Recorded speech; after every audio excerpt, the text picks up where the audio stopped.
After a week 2 bye, number 8 Notre Dame returns to action to face the 16th ranked Aggies of Texas A&M in a primetime showdown under the lights at Notre Dame Stadium.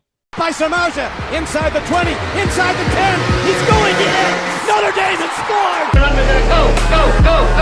You will be that driving force to motivate those coaches and those players to beat Southern Cal! Notre Dame is relevant again. The 20, the 10, fire, rocket, touchdown! Notre Dame is number one! It's a game of who's going to flinch first.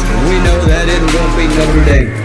Hello again, everybody. Landon Trailer with John Richards and Logan Trailer. It is good to be back, folks. You know, a little weirdness in the schedule this season. Play a game, bye, and then here we are back. So it's good to be back. Another tough task at hand for the Irish on Saturday.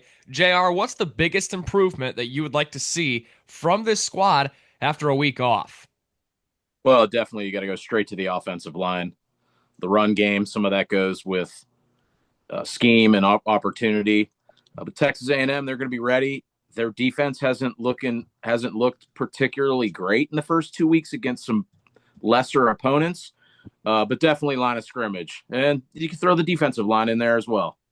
Logan? We're going to play that game. Seems like all show. Offensive line for me as well. Just want them to be more physical up front, want them to establish a run a little bit better than we did against Miami. Obviously, Miami's front sevens was really good, and I think A&M is going to be similar to that.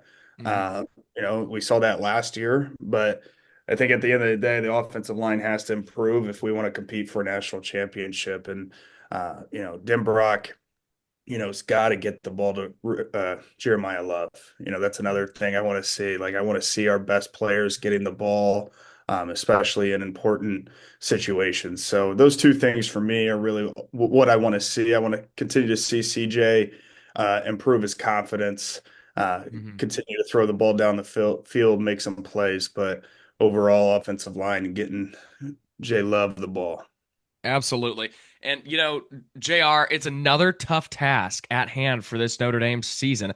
And it's only week 3 into the season. Game 2, week 3.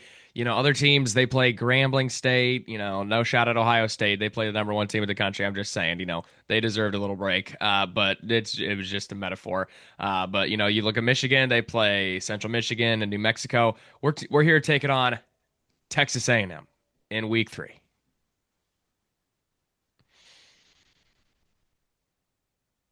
Bring it. Bring it. That's what I say. Bring it. Yeah. We play the best. We face the best. We schedule the best. Bring it. No breaks for us. Logan, I saw a tweet. It said, Notre Dame, take notes that the powerhouses are able to schedule cupcakes too. Do you think if we somehow drop this game and drop another big game down the road too, the schedule starts to maybe ease up a little bit and we take notes and kind of schedule a cupcake? No, I don't. Okay. Gotcha. I saw. Listen, they're talking about scheduling USC. They're thinking about scheduling USC early now. If they can't play late, if they do that, there's no letting up there. Yeah. I say no because Freeman talks about it. I mean, that's why you go to Notre Dame to be in the prime time games. I don't think it benefits Notre Dame whatsoever playing 12 games that they could win. Not saying that they're going to schedule a bunch of cupcakes, but as a fan, I don't want to see us play Grambling State. Right. Absolutely. And I just wanted your guys' thoughts on that because I saw the tweet and I was like, interesting. So, Logan, I'll go back to you. Is a bye week good for a team this early in the season after a week 1 loss? Does it disturb your rhythm a little bit because you had the whole summer, whole spring off, whole summer off, and then you play a game and then you're immediately back to, kind of the fall camp type of stuff, Logan? Yeah, when you lose a big game like that, the first thing you feel is like you want to be back out there. You want your next opportunity, and for this group, they had to wait, a good amount of time in week 2 taking off. So as a competitor, it might hurt you a little bit, but at the same time, I think this staff had a lot to quote unquote evaluate, is what we hear all the time, and kind of see like what went wrong in Hard Rock Stadium last week and what can we improve on. And with this staff, I think it's a luxury that we get a week two bye, knowing that A&M has had 2 straight weeks. They haven't had the amount of time we've had to prepare for them as they had for us. So, uh, I'm confident in that. Uh, it could also be a really good thing. And I think we'll learn a lot about the team that we're going to have this year, because it's like if you have so much time off after this Miami game, has that feeling ate at you? Has that feeling of falling short ate at you? Have you guys accepted it and moved on, or, yeah, and I think those are questions that will get answered Saturday night. Absolutely. JR, in 2023, the scheduling was kind of weird with Notre Dame. We didn't have a bye week all the way until later in the season after playing, I think it was 7 straight games, 4 of which being night games. Uh, this seems strategic, obviously, a week two bye. You like this? No, as a fan, no, I don't like it. Yeah. This past Right. week sucked without Notre Dame football, if Yeah. I'm being quite honest. Mhm. But this do they schedule differently? No, but they may manage the schedule a little differently, I think. And you're seeing it with a year like this. Year to year, the schedules are what they are. Mhm. A lot of these games are scheduled years in advance. Right. We're starting to see some flexibility in that, though. But Notre Dame, they have their priorities and their allegiances that they want to continue to fulfill, and I think you're going to see that. Yeah, Purdue, they're a cupcake, but look, for how long has Notre Dame played Purdue? I mean, really, Navy, Boise State, that's a new little wrinkle. Arkansas, new little wrinkle, although it's an SEC team. So I think Notre Dame wants to have the balance of, Mhm.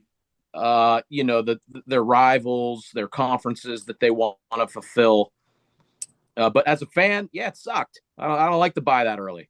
Yeah, for sure. I spent my Saturday at a Zach Bryan, Shane Gillis, Dermot Kennedy concert, so that was pretty fun. Yeah, Um, in the stadium, that's yeah, cool. At right, least you were exactly. there. Yeah. Well, the Aggies have not had a bye, and they've started off 2-0 with wins over UTSA and Utah State. All right, 42-24 over the Roadrunners and 44-22 over Utah State. It's kind of hard to read a little bit, if I'm being totally honest with the two teams that they played. You get the sense, Logan, that Elko could be hiding some plays, obviously, and hiding some schematics for this Notre Dame game. Yeah, no, I was able to watch week one, and it was very sloppy. Wasn't able to watch their game against Utah State, but you kind of fall in a trap as a Notre Dame fan. You see your opponents play these other teams, whether it is a Power Five team or a cupcake team, but you're not going to get their best shot, or you're not going to see their best shot when they come into Notre Dame. You're going to see most likely the best version of Texas A&M. And Mhm. I think they do some really good things. I mean, defensively, I thought they would be a little bit better being under Elko in year two. But offensively, they struggled as well, turn the ball over a little bit. So I think that with Texas A&M, it's kind of like us. Like, okay, we've played 2 games, we've kind of looked, and now it's just like kind of like how are you going to look when you play someone good? And I think that's Texas A&M's question as a fan, or as one of their fans. That's how I would be thinking. So I think that you're going to get a well coached team coming into South Bend. You're going to get a program that's under year two of Mike Elko, and I think they're better than they were last year. I mean, I don't Mhm. think that's a question, but it'll be interesting to see if they can clean up some of those stuff, sorry, excuse me, clean up those turnovers and clean up some scheme stuff. Absolutely. Uh, Elko, obviously, tremendous amount of respect for Mike Elko, a former Notre Dame guy for a year. Tremendous amount of respect. Hell of a head coach. What he did at Duke was awesome, and now Texas A&M, of course. Listen, the defense should be among the best in the country, but it has not been. They gave up 24 and 22. That's pretty rare for Texas A&M in the non-conference. I mean, last year they held us to just 23 points. They have an improved offense under Marcel Reed at quarterback. I'm big on this guy. Love this kid. 506 rushing yards already this season. Leads the team. He can sling it as well. You know, you saw the quarterback last year be pulled, and Marcel Reed got the starts, and he performed decently. But this year, it's his team, his offense, and should be an improved offense. However, the run game has struggled a lot. In 2 games, both of their running backs have yet to surpass 100 yards, 87 and 77 yards for both of their running backs. So, JR, you're going to see a lot of perhaps what we saw last year with Riley Leonard, a little direct snap. Let's go run the ball with your quarterback. Hey, no matter how you get the rushing yards, especially if you've got to account for +1, Yeah. that makes things a lot more stressful on your defense. You're going to see certainly a lot of spying. I think, they're improved on offense with their quarterback, but their defense taken a step back. You know, Scorton has gone to the NFL. I don't think their D line and their ends are going to be quite what they were, and they're going on the road for the first time too. They're coming into a tough place. We're coming home. We should be feeling okay. We should be definitely motivated. What's the line on this one? It was 5.5, I believe. Okay. All Either right. 5.5 or 6.5. All right. I'll get it to you. Keep going. Yeah, it's going to be a tough game, and it's one that's almost a must win. I mean, you drop this and bye bye. 6.5 ND. Wow. But Reed he's a dynamic player. I love this kid. It's going to be interesting to see how Ash handles that situation. Listen, guys, I'm a Browns fan. I sat yesterday and watched Al Golden for 3 hours. And boy, my son just kept saying, wouldn't we like to have him back? We sure would, because he had a nice day yesterday. His defense was really prepared. Yeah. Again, you lose a guy like Kaiser and your coordinator, it's tough to replace him. Right out of that, Miami and A&M. We got no leash here, guys. No, absolutely not. And Junior, yes, we would love to have Al Golden back. And sorry you had to watch that performance from the Browns yesterday, JR. Texas A&M is 33% on third down. JR mentioned it. He hinted at it. It's a way different team than last year's. It looks like in the first 2 games, granted they were against lesser opponents. However, it seems that they're going to rely on their offense more this year instead of relying back on that defense, which is pretty rare for a Mike Elko coach team. We've seen it at Duke. His staple at Duke was his defense, and now last year's defense was amazing at Texas A&M. It's a way different team than last year, so you can throw everything out the door from last year's game. Here is some stats. They allowed 177 rush yards against UTSA in the opening game, along with just 121 pass yards. So it seems that their pass defense has gotten a lot better than last year's.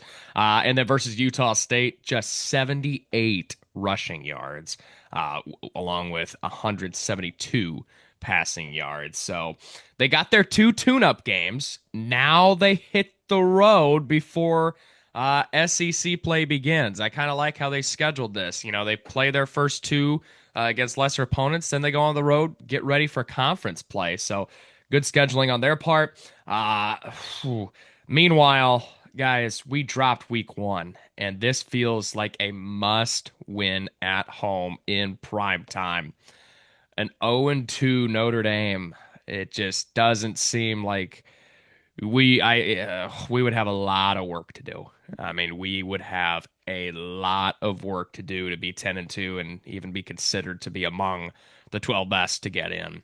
Not even going to put that into perspective, though, right now. Keys to the game. We will start with Logan. Give us 3 here at home against TAMU. Yeah, one, I think, kind of the basic one. We just got to be fundamental in taking care of the football. I think that if we win the turnover battle, we're going to win the game. Um, so that would be my first key. The second key would be to get them, we kind of touched on it, to get them in those third and long situations. I think, and that leads into our defense being more aggressive. I think that, Miami, we were just so conservative defensively. Um, and our instincts weren't great, hence the one-handed catch. Adon's looking right at him. Like, I think if we're able to clean those things up and be aggressive and play with clarity and be able to play fast, I think that, we're going to be able to put them in some tough positions. Yeah. My third one, it goes back. I would love to see Jeremiah Love get more involved, whether it's in the passing game, whether it's rushing, and with that, like, let him be in rhythm. Don't, Jordarian Price, he had a really good drive, and then you never saw him the rest of the game. Like, that's one thing I don't want to see. Like, whether it's Jay Love or Price, like, they get going, keep them in and Yeah. ride them. And, I know, like, kind of goes against what they talk about, but at the same time, you want your guys in rhythm, playing the most amount of downs. And I think that's important for us to establish early. So you can add the run game in there for me. I'll add in a bonus one, but that's mine. Logan's bonus for the day. JR, what do you got for us? I'm going to go back to being at home. We got to get a quick early turnover converted into a quick 7, maybe an early special teams play to get that place going and put some pressure on Texas A&M. This kind of goes back to what Logan, one of his keys. I want to dictate. I don't want to be reactive. Both sides of the ball. I think a big point too is, Carr versus Elko. This is no rookie coach we're going up against. And this is another big test for CJ Carr. Not just Carr, but our offensive line. We all saw the grades and how some of our guys performed against Miami. I think we're going to have to really be careful with Carr versus Elko. I think those, keep an eye on that one, man. We got a green quarterback against a very veteran, defensive-minded head coach who's very familiar with what we do. Maybe not so much with what Elko or with what Carr does, but he's seen plenty of quarterbacks just as good as Carr down at Texas A&M, and he's going to be prepared for him. Yeah, this is the third straight year that Mike Elko is going to go against Notre Dame, Duke, and then Texas A&M twice. So he knows all about our schemes and perhaps stuff. My keys to the game: give Carr some damn protection, as you guys said. They're going to be coming. I feel like they're going to be coming after him quite a bit on Saturday. Love, and Price. I want to see both of them get some action, like Logan said. And then I do not want to see a single down that Texas A&M snaps of us going in zone coverage. I'm over it. I've had it. I've seen enough of that bullshit. I hate zone in basketball. I now hate zone in football. I'm over it. It burn us. It doesn't work. It's awful. It just shows that you don't trust in your guys, in my opinion. Line them up man to man or blitz, baby, blitz. And then I'll add a bonus one. I'm feeling good today. We're -2 in the turnover ratio. Last year we were +18. It's time to get that turnover. We're at home. Let's go. Time to force a turnover, whether that be a sack, fumble, or a pick. Pick 6 would be huge, but we got to get that turnover. So that is my key. Those are my keys to the game. The Irish lead this series 4-2. JR could talk to us a little bit about the 94 Cotton Bowl. It was after the 1993 season, or during that season.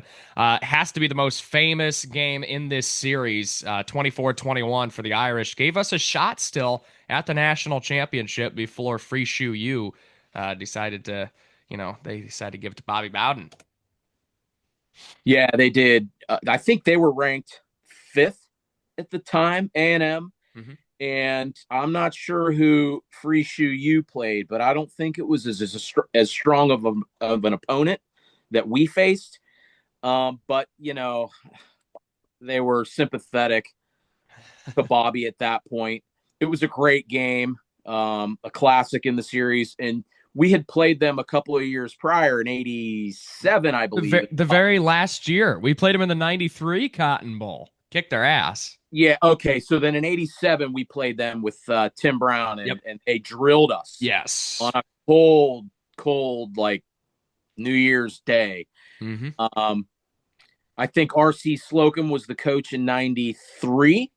Him versus Lou Holtz. It was a great matchup, great game, nice way to go out, but certainly left a poor taste in our mouth overall for sure. Yeah, no doubt. The last meeting and only meeting in South Bend was a 24-10 victory uh, for the Irish in 2000. That's crazy. But as to JR's points, they met in three Cotton Bowls, and the Cotton Bowl obviously used to be played outdoors. I So, I went to that game in two. I think we won 24-10. yep. Yep. hmm All right. Well, that does it for the A&M preview. Time for the week 3 picks. Guys, we're heating up in things. The standings are as follows. In first place, we have Logan trying to go back to back. He's 45-10. JR in second place, 44-11. And Dylan and I are deadlocked, 42-13 apiece. So we're heating up. Time to get some games. We'll start here. Indiana State at number 22, Indiana, Friday night, 6:30 p.m. on the Big Ten Network. We'll move along. Congratulations, IU, on your 3-0 start. Let's play a real team, please. Number 4, Oregon at Northwestern, 12 p.m. on Fox. Guys, this is another head nodder, but Oregon really put it to Gundy and Oklahoma State. You get the sense that Gundy's got to go there in Stillwater. Yeah, there was some bad blood there between those guys. Yeah, it was almost like that Colorado game that Oregon put it to prime time. Number 12, Clemson at Georgia Tech, 12 p.m. on ESPN. Tricky game, folks. How we going here? Which way? Logan starts first, JR, and then me. Lions 4.5, JR. Give me Clemson. Okay. This is weird. That's a weird one. They looked awful against Mhm. Troy. And they looked awful against LSU. I'm gonna go with Clemson too. All right. I am going with Georgia Tech. Give me Haynes King and the Yellow Jackets, Ramblin' Wreck, to take down Clemson at home, too. I think they are either coming off a bye or a long week to prepare. Mm-hmm. They're 2-0. They played that week 0 game, I think. I thought. No, they did not. Number 13, Oklahoma at Temple, 12 p.m. on ESPN2. Mobile Homa rolls in this one. Wisconsin at number 19, Alabama, 12 p.m. on ABC. Bama. What to make of Bama? I'll go Bama, but odd team there. Yeah, they beat ULM 70-0 last week. And meanwhile, Wisconsin struggled again against Middle Tennessee State. I know they ran it up there and blew them out, but they were down about 10-0, I think. Give me Bama this one big. Central Michigan at number 23, Michigan, 12 p.m. on the Big Ten Network. Michigan coming off the loss. Get right game for them. South Alabama at number 24, Auburn, 12:45 on the SEC Network. Auburn going to roll. Villanova at number 2, Penn State, 3:30 on FS1. And it looks like Penn State really ramping up the schedule here. Number 6, Georgia at number 15, Tennessee, 3:30 on ABC. They got game day rolling into town. It's going to be a rocking atmosphere in Rocky Top. See what I did there? See what I did there? Mm-hmm. Give me the Bulldogs. I feel like we haven't touched much on Georgia. Mm-mm. We're just kind of, flying under the radar weirdly this year, but give me Georgia. Line 7, JR. 7. 7. That is high. Probably most of the Georgia football team. Give me Uga. Oh, man. Listen, I don't really know what to make of Tennessee quite yet. They looked really good against Syracuse and then against East Texas A&M or whatever.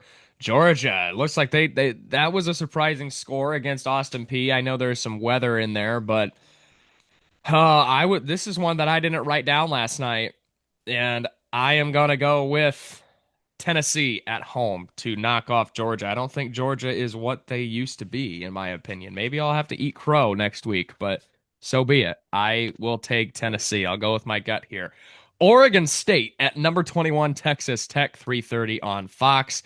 Texas Tech will start off 3-0 as Oregon State en route to a 0-3 start. Number 14, Iowa State at Arkansas State, 4 p.m. ESPN2. The Cyclones winning the Cyhawk Trophy in dramatic fashion, and they will improve to 4-0.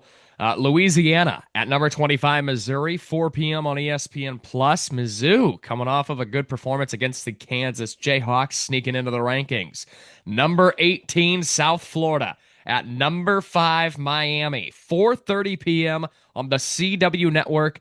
Can South Florida make it 3 straight wins over ranked opponents? No, Miami. Oh, okay. Did you happen to see the crowd for their game versus Bethune? Mm-mm. Well, you wouldn't have if you turned in because there wasn't anybody there. Shocker. Noticeably, this game is on CW too. Miami, they're not doing that team any favors there. I'm going to go Miami here, but South Florida, they're going to give it a run here. What's the line, Logan? 16.5. Woo! I'll take the points. Yeah, I mean, South Florida's been playing damn good. I'm gonna go with Miami, but I do like South Florida to make it a game. I think this is a game that comes down to the fourth quarter. So give me Miami, not the Bulls. Give me Miami. Western Michigan at number 9, Illinois, 7 p.m. FS1. Illinois will be 3-0 after week's end. Arkansas at number 17, Ole Miss, 7 p.m. on the on ESPN. 9.5. Arkansas and Ole Miss. Mm-hmm.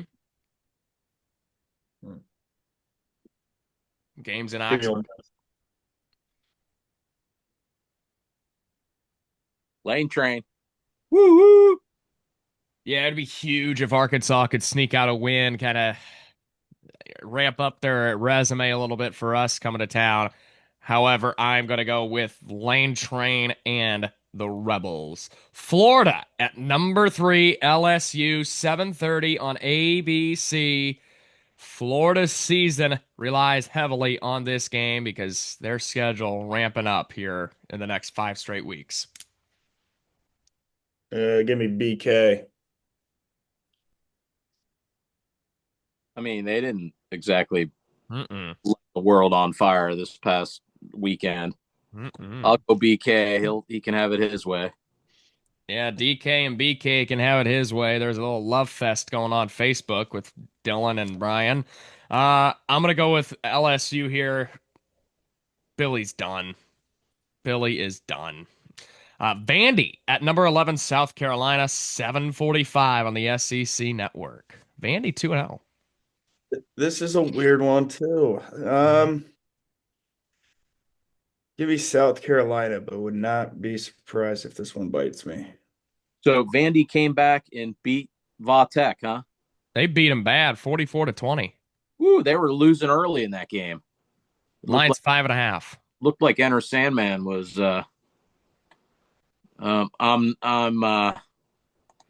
read this one back to me. Got to get it in. Vandy at South Carolina. South Carolina 5.5. Sellers. I would not be upset if he was my next quarterback here in Cleveland. Give me the Cox. Yeah, I'm going with South Carolina in this one as well. Watch out for Vandy though. If they can, Iava. yeah, Iava. He's sweet. He's yeah, awesome. yeah, like his swagger. Number 20, Utah at Wyoming, 8 p.m. on the CBS Sports Network. Go Utes! All right, the non-ranked slate is kind of bad, and I'm it kind I of can't wait. kind of is an understatement. I could only find 2 games at the non-ranked slate, excluding the Brian Koberger prison inmate game of the week. Pitt at West Virginia. It's a backyard brawl. 3:30 p.m. on ESPN. Oh boy.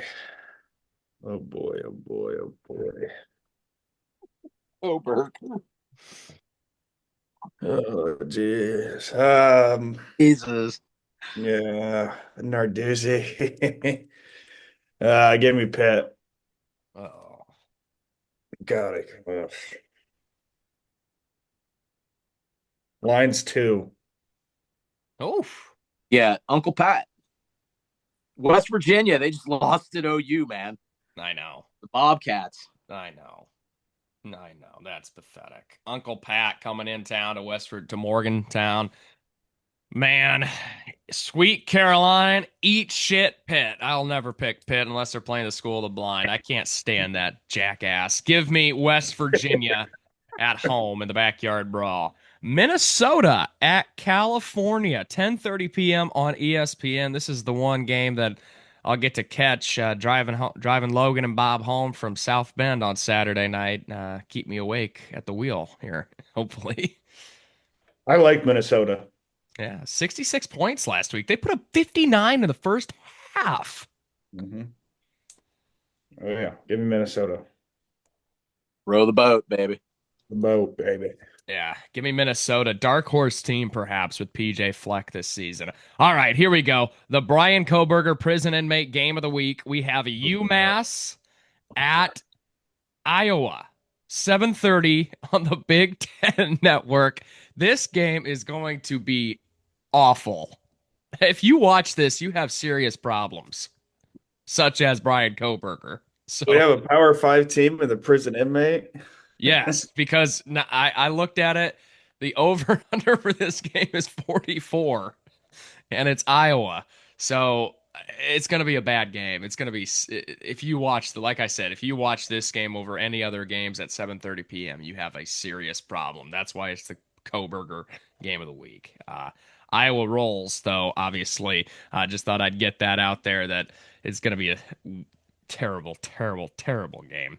Number 16, Texas A&M at number 8, Notre Dame. 7:30 p.m. on NBC. Here we go. Dun, dun, dun. I'm gonna go with the Irish, and let me think here. I think we cover. I'm gonna go 23-7. Wow.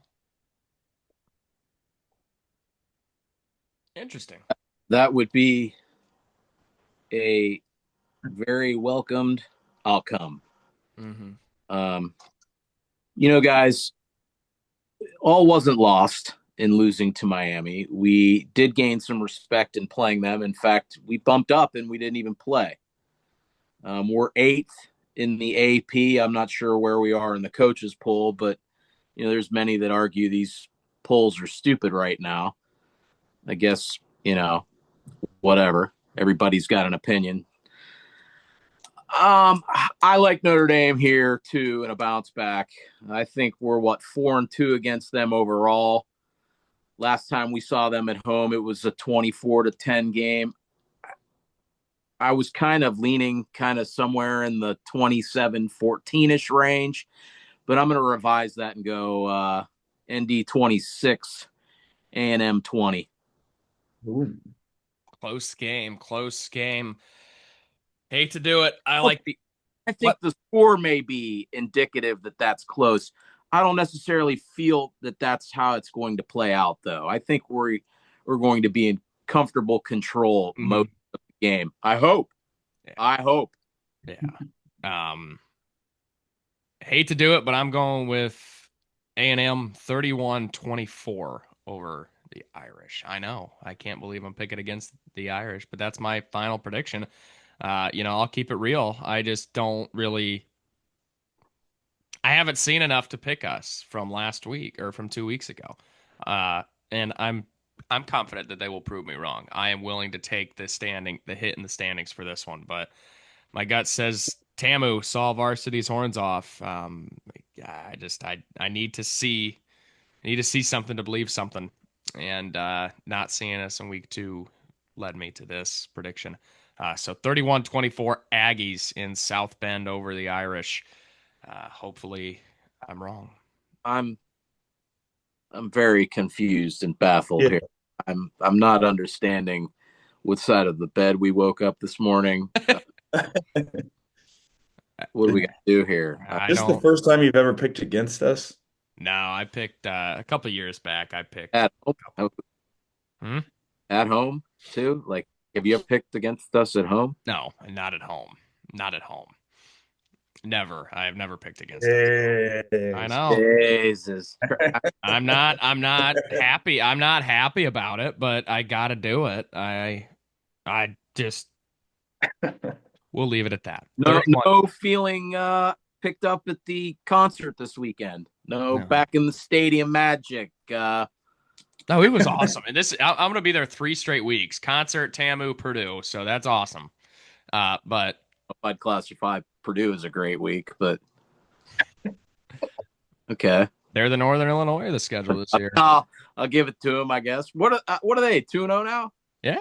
Odom? Got USC.